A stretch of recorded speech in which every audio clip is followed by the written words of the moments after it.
Low alert status giisa usab sa mga lokal nga kagamhanan sa mga maapektuhan sa bagyong Auring sa Eastern Visayas. Ang report ni Femari Dumabok.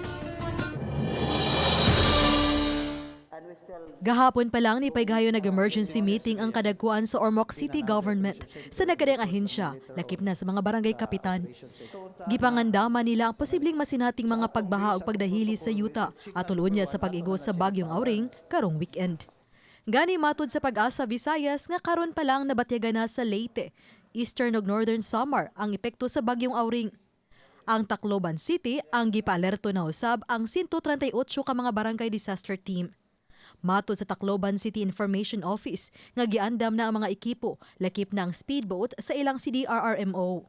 Ang Office of the Civil Defense sa Eastern Visayas ang nipahinumdum sa publiko nga ngayang andamon ang go bag kun emergency preparedness bag. Sa post sa social media sa OCD Eastern Visayas, naka-alert level Charlie ug Bravo kon makasinati sa heavy to intense rainfall ang mga lugar sa Leyte, Southern Leyte, Biliran, Samar, Eastern Samar, Cebu, Bohol ug Negros Oriental sa Eastern ug Central Visayas.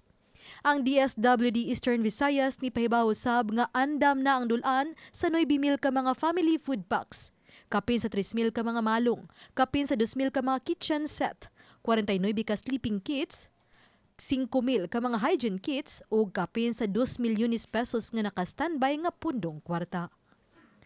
Uban ni Rod Prado. Ako si Femari Dumabok. Balitang Bisdak.